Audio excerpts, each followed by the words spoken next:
Good morning, everyone. Of course, our SRA administrator, Annie.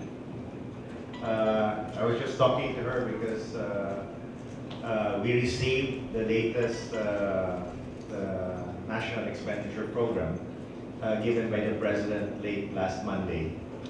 And it is it's first time, it's historic that SRA is now part of the General Appropriation Act. It has a provision specifically that mentions SRA with national expenditures. Unfortunately, for the years that the CEDA law hasn't been in existence, 2016, the law mandates a minimum of 2 billion pesos to be appropriated to the sugar industry. In 2016, we had a 1.750, so we're short by about 250 million. When 2017 came, we had 1.5 billion, so we're short 1.4 something billion. So we're short about 500 to 600 million again. And for 2018, there was no provision for farm-to-mill roads. And this was a concern because in 2017, I specifically mentioned it to our Chairman of Appropriation that the CEDA law was short by 600 million. And he promised to bring it back on the 2018 budget. Unfortunately, I did not see it in the proposed budget by the national government. So I immediately went to see Secretary Manny Piñon, and he told me that the direction of government must have he was mentioning that all farm to market roads, farm to mill roads must have a general objective or direction so as not to overlap some of the programs. So he said that give him the list coming from SRA for those farm to mill roads, and he will gladly put it back in the program to satisfy the mandate of the law. And I remember, because if you look at the General Appropriation Act, the National Expenditure Program, DA has only 6 billion for FMR, farm to mill roads, farm to market roads. And based on his calculation, the whole country needs about 130 billion farm to market roads. So medyo short. And fortunately, this was during the SONA. Secretary Mark Villar was seated beside us, and Secretary Mark Villar had a 630 billion budget for roads. And we were discussing this, and I told Secretary Mark Villar, since you are also building roads, farm to market, farm to mill roads are technically the same. Can we designate some of those roads lodged under DPWH to be moved and identified by the Department of Agriculture? And during that discussion, he easily agreed, and I think we're going to be realigning close to about 50 billion for farm to market roads to comply with our mandated appropriation of farm to mill roads based on the CEDA law.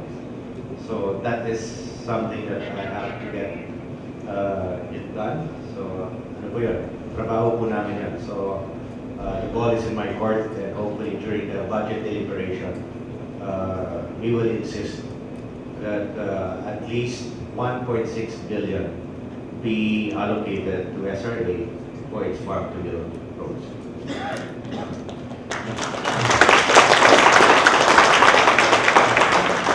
Of course, we have course, our board members here, board members Rafika, board member Zakran, other SRA officials, Milk District MDDCS representatives from various government agencies and areas.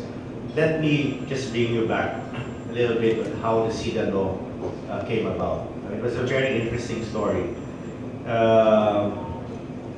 When I came to office, I realized that almost 90% of the industry, especially in my district where it has three sugar mills, is reliant on sugar.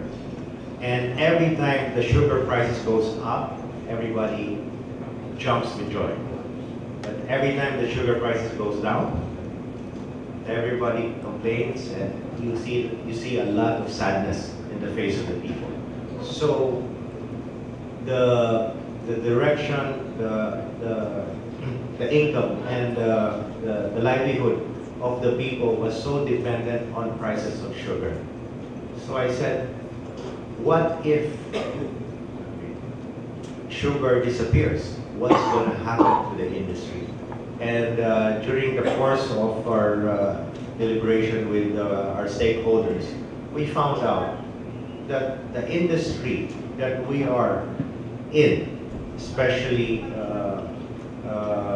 the farmers that comprise 90% of the land here especially the 3rd district, are actually planting sugarcane. So with this, when I thought maybe it is really not sugar that we should focus on, but sugarcane. So I asked and proposed a question.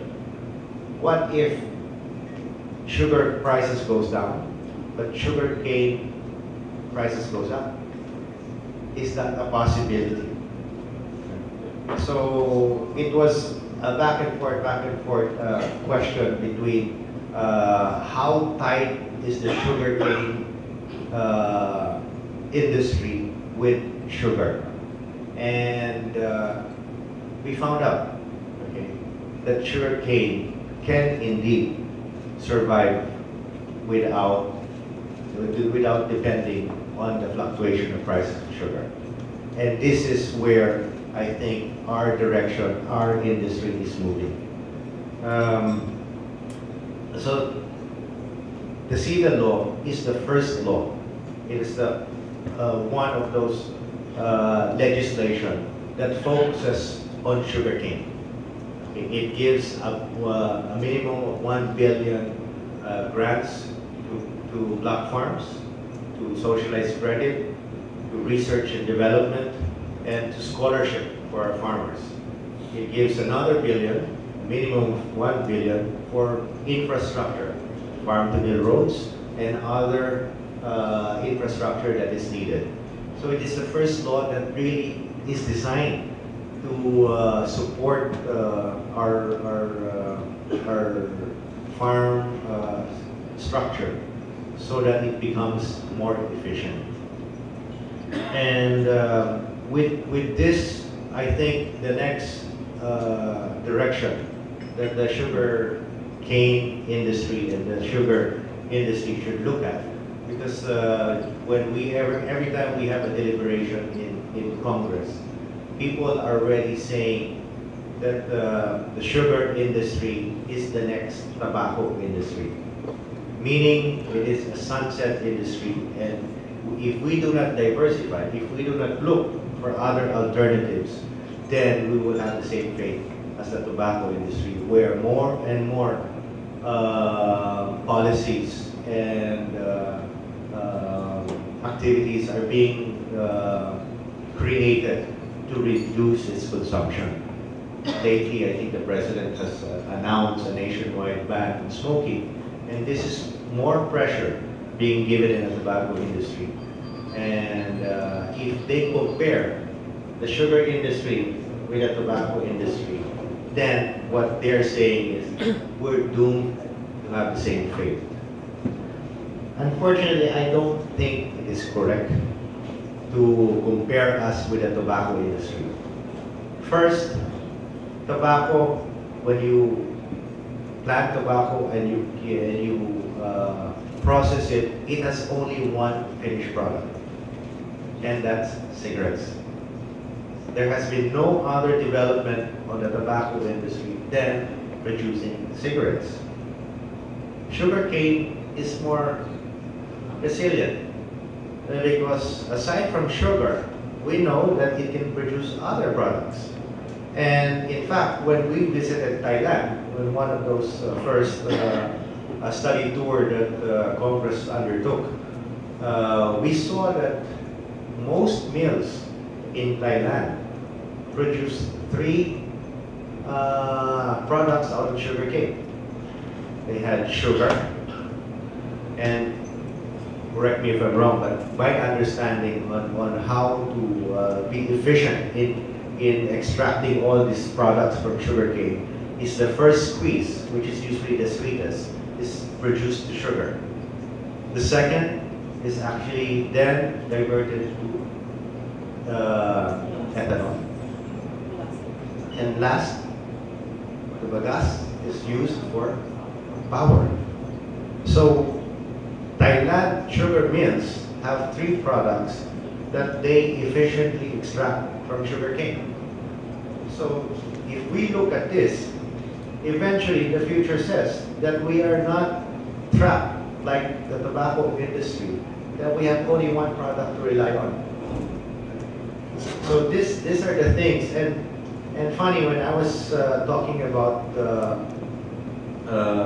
diversification of sugarcane to other products, the Secretary Benitez mentioned a lot more products that can be extracted from sugarcane. And so I think that the industry, okay, can overcome this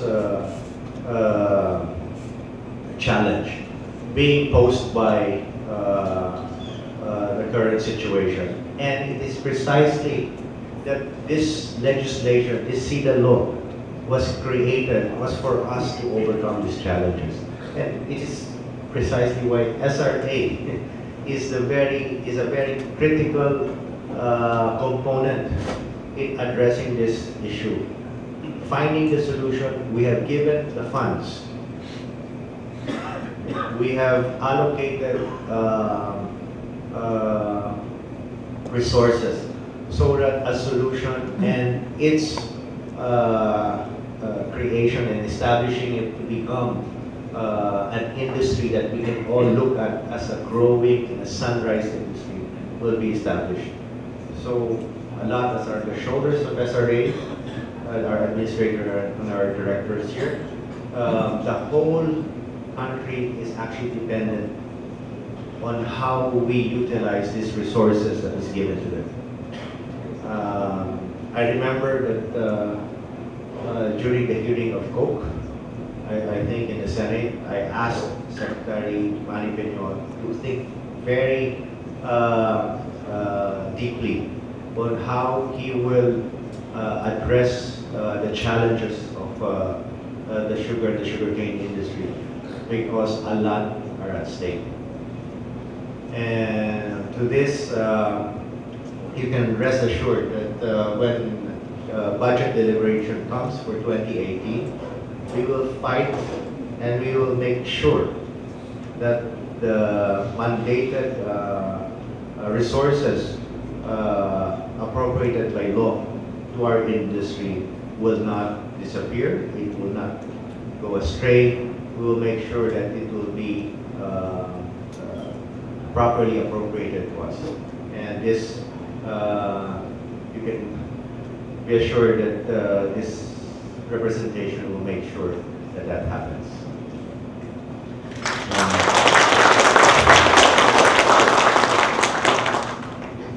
Every time I get to be in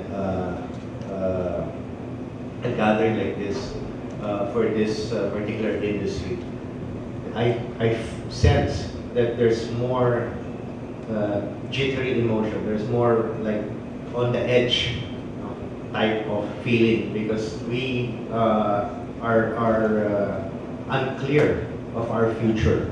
we do not know what's going to happen next. So many external problems can arise, and every time we hear some news, we get apprehensive of what the future may lie and what's going to happen to our industry. But we in Congress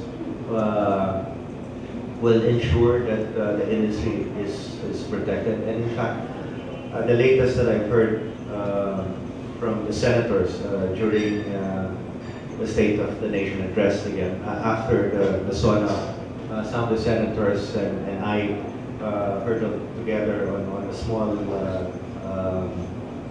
gathering. And most of them were reluctant to pass the tax reform bill because of the sweetener provision.